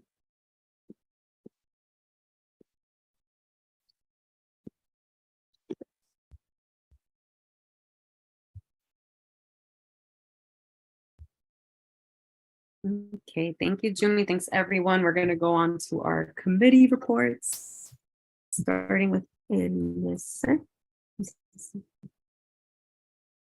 All right, quick, so you can meet the deadline or the timeline. I just referred to the minutes, and I'll invite you guys to come and watch the very interesting presentation on waste theft. We've had it about a month ago in a technical institute. It's called Renaissance Technical Institute in East Harlem. directed by a good friend, Davini Hiraldo. And the information there is very useful, not only for our purposes, but also for people that we know or we may have relations with of any kind. So I think is an extremely good informational presentation from the Manhattan DA's office of Jocelyn Minaya, who spearheads it. And the number two thing is, Steve, I'd like to talk to you offline about the parking lot in 172nd Street in Amsterdam that was supposed to be dedicated for the FDNY ambulances, and now it's become a private parking spot. So if you don't mind, I'll give you a text tomorrow if you have the time. That'll be the end of my report. All right. Chair, you have one hand. Yeah, go ahead, Maria. Maria, you have 2 minutes. Maria, you're muted. Yeah, that's you. Oh, I'm sorry. I just want part of the announcements to the end. I don't know if we're going in, this is the new business or what? I just want to make a short announcement at the end, please. Okay. We're still on committee reports, I'll remember you. Yeah, thank you. Mary's not here. Yeah, she is on vacation. I'll just say I'll refer everyone to the minutes for our report. I'm taking over for her while she's on vacation. Okay, thanks, Joseph. Steve Simon. You have 3 minutes, Steve. I want to give the latest report on COVID-19 in our community. The positivity rates citywide and in our community were significantly lower last week. Zip code 40, however, was higher than the citywide average, which was at 4.3%. The other three zip codes were between 2 and basically 4%. So that was very good. Transmission rate was also much lower than a month ago when we last met. However, there were 64 new cases in our district last week. The total cases now is over 66,563. Actually, that's the exact total. 949 more since we last met in January 24th. Total number of people who have died from COVID-19 in our district has now gone over the 1,000 mark. It's at 1,002. 7 more people have died since January the 24th. 331 more people got their first vaccination shots, but zip code 34 is still under 80%. The other 3 zip codes are above 80%, which is still significantly below the citywide and Manhattan averages. And 258 more people got their second shots or completed their series.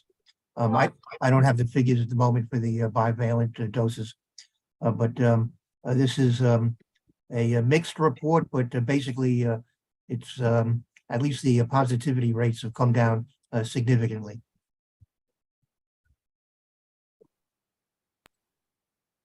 Those 2 hands for Steve. Maria was first and then Daryl. Is that me again? Yep. No, that's her old hand, I think. Oh. Yeah, my question was for Steve. Yeah.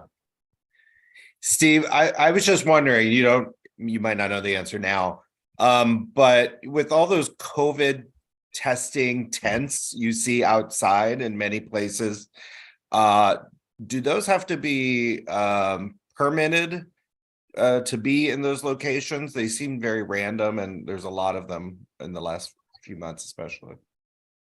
I could double check, but I'm not aware that they require permits. Thank you.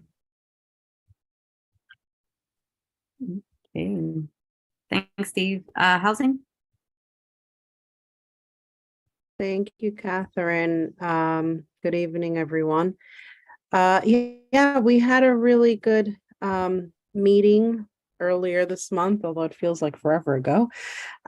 We finally had a representative, thankfully, from HPD, and they spoke about the alternate enforcement program. If you recall, we've been trying to identify a contact in HPD with an AEP because there are so many buildings in our district that are on the distressed buildings list. And so we were able to have a constructive conversation with them and kind of follow up on the conversation that we had with the DOB on the same issue or the same types of issues in December.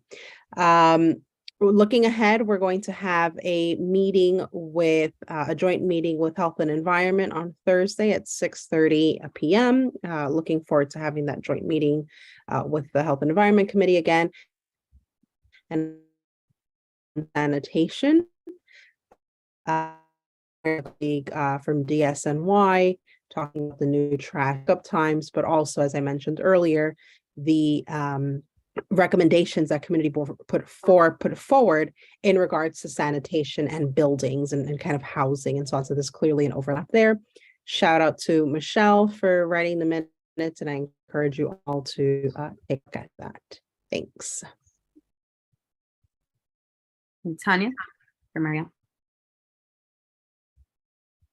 Yeah, Marielle, thank you. I just, I know you all are on it, but I just was thinking about, what's been reported in the news in terms of young people, young adults and teens who are homeless, experiencing homelessness in the city, and the drop-in centers, the city agency barring them from sleeping and getting adequate sleep in these centers, and whether that's something that your committee would be looking into and taking up this issue.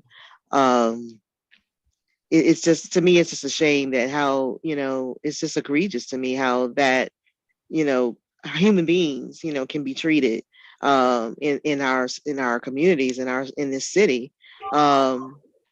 And I was just, putting that out there in case, I don't know if you all were going to deal with that or talk about that, but it's just, that's something that I think is just, I'm glad to see that at least some of one agency at least is pushing back on it and saying they're not going to do that.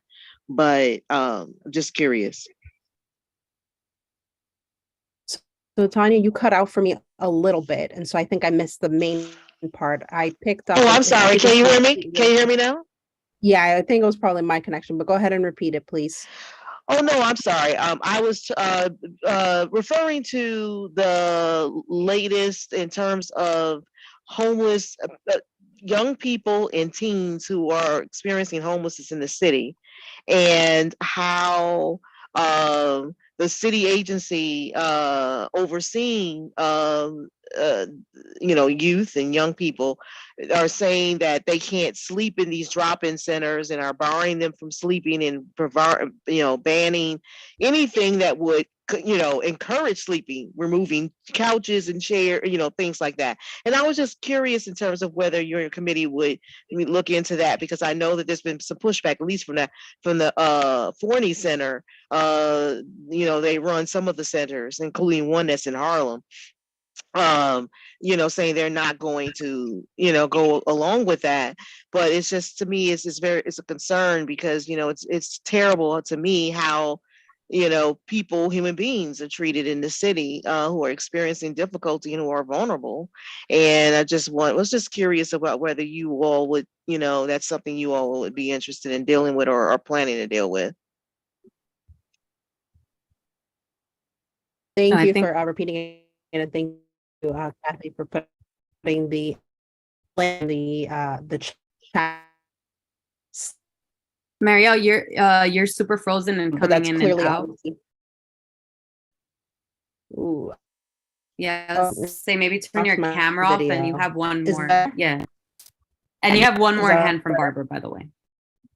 Okay. Let me quickly respond to Tanya, and then I'll take Barbara's point or question. So Tanya, my is I'm not fully up to speed on it, so thank you. I'm aware, but not fully up to speed. But I don't see why we shouldn't look in. There's clear with the Youth and Education Committee as well. So there's a follow-up point for us, I think, in touching base with Faye and her committee, what around respective stakeholders in the conversation to take some of that forward. So thank you for raising it to my attention. Also, if I could add, Emily, I- wait. Hold on. Wait, Emily, let's you have get to raise your Barbara's first hand. and then, yeah. Okay. oh, okay. Barbara? Barbara, you're on Barbara, mute. you're on mute. You Okay, have yeah, 2 I minutes. wanted to say a very quick focus question, evictions. We know that we're top on the list practically of the worst landlords in New York City. And also, New York Presbyterian Columbia University is very good at evictions, very aggressive lawyers, highly effective. Now, clearly we have disturbing information from Shauna Brew's office and the Manhattan Borough President that the guarantee for a lawyer in eviction proceedings isn't working. Is your committee looking at the rate of evictions and who's being evicted in our community and where they end up? I think that this is a matter that should be of front and center importance to the community board and specifically your committee. Thanks, Barbara. Great question. It is definitely something that we are starting to address. Emily and I did have really helpful conversations with Councilmember De La Rosa's office, but also Shana Breu's office on a number of things. And obviously eviction did come up. We still need to kind of plan out exactly what that engagement looks like and how we'll kind of go around that advocacy, but it is something certainly on our agenda. Thank you. Okay, but keep track of Columbia and New York Presbyterian. They're very, very good at this. You know, they are the slip Barbara. lord. Okay. I'm sorry, I'm being a stickler today. No. Or we're being a stickler. Next up, we have traffic and transportation. Wait, is Stephanie still here? Sorry, Kathy, is it okay if Emily was just going to add something? Is that okay? Yeah. Just because we were, Go ahead, sorry. Thanks. Yeah, I was just gonna add after what Tanya said about the youth going into the centers, the homeless centers, that we were trying to, like, after we went to the state of the borough, I don't know if you guys heard that they're planning on launching a project of all of the abandoned sites, buildings, parking lots in Manhattan and using it for affordable housing, but also for like any kind of housing issue. So that's kind of something that I wanted to propose. And I thought that it was going to be presented today, but I guess it wasn't because that's what Levine told me. But it's something that I plan on like following up with him. And evictions is definitely something that we've been talking about with council members. And I guess, yeah, following up with Columbia and Presbyterian, we'll be looking into that. Thanks, Barbara.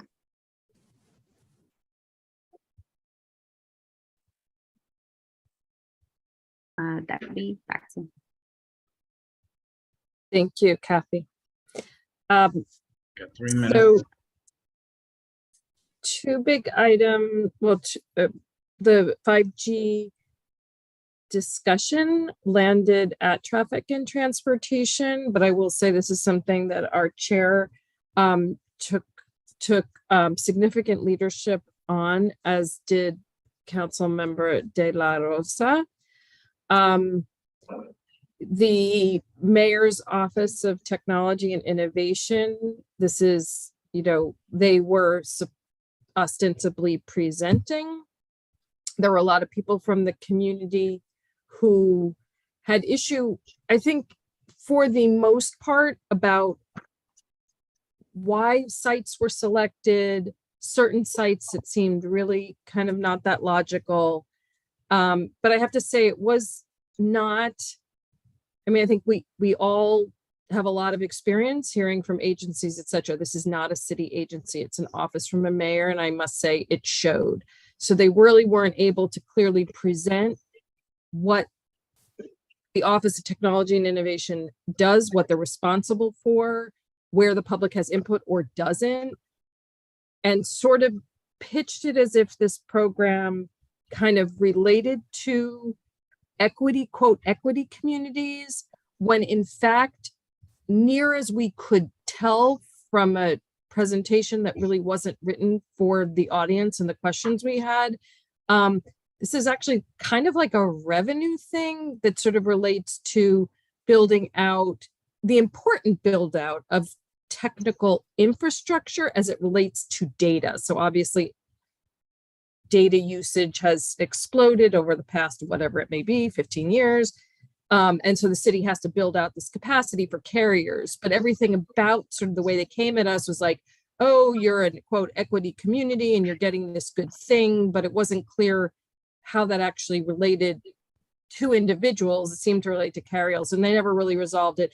And they also presented sort of a series of locations that had not been presented before, either in the extensive conversations that Kathy had led or the extensive conversations that the council member had led, or anything that the Manhattan Borough president had read. So it was really not an awesome kind of experience, I think, for anybody. So I can't say there's like a big takeaway that I would have, but I know that, I imagine that there are ongoing conversations. We also had the student group from Wheels come talk about something that has been presented at committee before, and you've probably seen in the notes, that related to what has been an open street. And this summer, they kind of want to approach it a little differently, to just have it 2 days a week. And the bottom line was they were asking for our assistance with NYPD to have the NYPD do more enforcement to get cars off the street on the 2 days that they are closing it. Debbie, that's time. Okay, and could I just say, this was a long meeting. Leo Jimenez took notes on this and did a valiant effort, and also ably handled, as I understand, the executive committee. Thank you. All right, don't see hands. Thank you, Debbie. It's that time. Business development. Hi, good evening, guys, again. Thank you so much, Madam Chair, Angel. You guys are doing a great job. I'll be quick and brief. I'm going to refer to the minutes. We had a great presentation by Moram Espino from the Upper Manhattan Employment Zone that talked about 3 types of loans that our businesses are definitely in need of. The micro loan, the term loan, and a line of credit. Definitely look at the minutes, visit their website, and disseminate that information to the owners, the different business owners of the community. It's definitely important. And if you do need the deck that he presented, let me know. I can forward that to you. The term loan, I think your business has to have at least 2 years of tax returns in order to apply for this business loan or the term loan or the line of credit. But please allow your business owners that you know to apply for this. It's important. Also, I would like to share about a program that is happening, that we're still in the works, is our comedic forum. One of our committee members, Carl, is working on that. So I'll have more details for you next meeting. And third, second project that the committee is working on, and I'll also have more next month, is our resource guide for the committee. So please be on the lookout for that. Thank you. You had a hand from Wayne. Yeah, not a question, just a quick clarification on the name of the agency that offers the small business loans. It's the Upper Manhattan Empowerment Zone, also known as UMEDS. Yes, what did I say? Employment? I always Employment, thank yeah. Thank you so much. Yeah, the Upper Manhattan Empowerment Zone, excuse me. Yes, thank you, Wayne. Thank you. Next up is youth and education. Faye? Yes, thank you, Chair. You have 3 minutes. Yes, and I'm going to try to be very brief as usual, since both of the presentations that we have, the Wheels and the School in the Square, they both presented in other committees like Land Committee and also Traffic and Transportation. So I just want to highlight that I guess that we all agree most on the part of safety, but in our part, one of the things that we emphasize besides safety is the the facts about whether or not they are considering or they have approach to the neighbors, like the department, the fire department, IS 143, that's cool, for partnering and, basically building that relationship that is much needed, especially since they are a high school and the surrounding it's a middle school. On the presentation in regards to wheels, at the end, what they are more interested, besides they provided, first of all, they provided an update as to where they are, the improvement that they have done. But one thing that they are quite concerned is about they want us to pass a resolution, which I suggested that since we don't have much information except that they wanted a permit that should be granted by DOE, and they need a push of the probably council de la Rosa office. So we decided to ask them if they can provide us with more information so we can have more concrete information before we call for a resolution. So the rest is in the minutes, and all I wanted also to add is that and then our next meeting, we're going to have the topic of bullying. So I hope that, all of you, attend the meeting, and also look for our, at the end of March, we're looking forward to have our public school and charter school conversation that is all, do. So we wanted to bring that conversation and revise exactly what charter school, and the public school are doing. Thank you.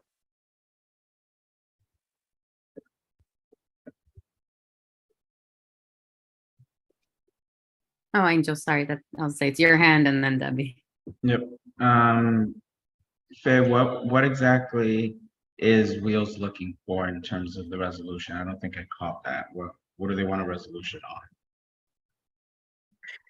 What they want on the resolution, I understood, is that they wanted to, they wanted to be able to expand the, to have the permits to operate, to open, I don't recall what is the month that they want to operate, and to close the street from Amsterdam and on 182nd between Amsterdam and Audubon Avenue. Thank you. You're welcome. Go ahead, Debbie. Yeah, I mean, this partly sort of in answer to Angel as well. I mean, we weren't particularly concerned. I mean, Wheels has successfully gotten their open street application. This year, it's actually less days that they're doing it, because it was a lot to try to clear all the parked cars on an entire block for 5 days a week. And it's sort of a summer kind of thing, if memory serves. But I think it's in the TNT notes that it's like Wednesdays and Fridays they're going for, but it didn't feel to me, and maybe it was different in your committee, Faye, but it did not feel like they were looking for support, because there's no reason to think they wouldn't get approved again. Like, it's a good application. I believe they also, they haven't had our, and I'm also not sure we should, whatever, like, people apply for open streets all the time and they tend to get it. So I just thought they were just basically like, well, we need some help with the enforcement, because people sort of ignore the fact that they're supposed to move their cars off the block. But I believe they want to increase the day as well. Domingo? Yeah, so if that's correct, what they were trying to do is basically create this green corridor from Amsterdam all the way to Broadway on 182nd Street. And the issues that came up on the committee was that they were having a lot of encounters with community members. So they were looking for more police support as a result. And some of the suggestions that the committee provided was just making sure that they do the proper outreach to the immediate community members and also local stakeholders, because they want to close down the street for several avenues, but yet they hadn't even reached out to the streets in their own, they hadn't even reached out to the school in their own building, and none of the schools within that corridor. So some of the suggestions given was for them to go back, and reach out, being that this project would be a massive project that would remove cars from Amsterdam to Broadway on 182nd Street. Then as far as what Devi's saying, they were looking for something around getting some sort of support for their initiatives. We were a little bit confused too, because it seems like the organizer that they got was fairly new. So there was a lot of information that she didn't necessarily have that the committee asked. But Faye just told her to come back when they get more information. Thank you. Okay. All right. Excellent. Thank you, guys. We got two more bylaws, Daryl. And then I got parks update. You have 3 minutes, Daryl. Thank you. Good evening, everyone. Just real quick update. One, we've been having some fantastic, methodical, robust conversations this year. So I'm looking forward to more. The next meeting, which is a week from tomorrow, we'll be speaking, going through section Article 7.07 and all of Article 8, which is the role of committee chairs as well as elections. That is all. Thank you.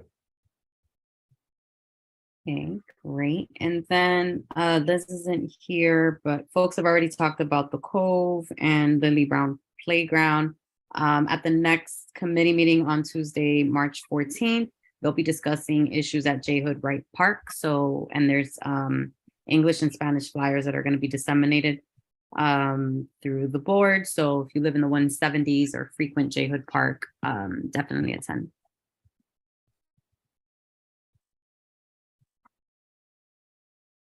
Okay. I guess that brings us to any old business. Any new business? I think Maria wanted to do an announcement. She has an announcement, yeah. Okay, I'm ready. Go ahead for announcements. Okay, I would like to congratulate, to thank Curtis Young for attending the Police Council meeting on February 23rd. We celebrated Black History Month and Dominican Heritage Month, and he came and he played the saxophone. He played the Black National Anthem. Also, he gave us a little talk about the meanings of that particular anthem, the person who wrote it, the two people who wrote it, and also it was very informative. But for this month, next month, March, tomorrow, we celebrate Women's Month, right? And we are planning on honoring Edith Prentice on our meeting on March 23rd at 6 o'clock. Everyone is invited. I'm trying to make a little celebration. It's not going to be a memorial, but just to make sure that people remember the accomplishments that that Edith Prentice had, what she meant for our communities, and also citywide and nationwide on behalf of the disabled community. So the meeting is at the precinct at 6 p.m. I am trying to put something small together, but it's a meaningful. And I think we need to honor her for what she did. And so it's as member of the board, we remember, her work for so many years, and suddenly she just passed away. And so that's why I'm just my announcement. So to remember March 23rd, 6 p.m. And we are, inviting everyone to come to that event. Thank you so much for letting me speak. Okay, I think we have another announcement from Faye.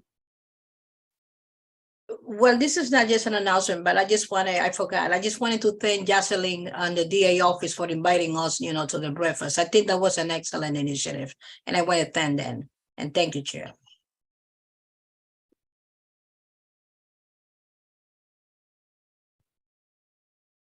Are there any other announcements? Great meeting, Chair. Yeah, great meeting. Motion to adjourn? Second. Is there a second? All right, thank you. Almost record timing, almost. It's 8:49. We're going to call this meeting adjourned. Have a great evening, everyone. Thank you to the entire team, Simari, Angel, everyone for making this happen. Take care. Thank Bye, you. guys. Everybody, Good night. wonderful meeting. You well. Have a good night.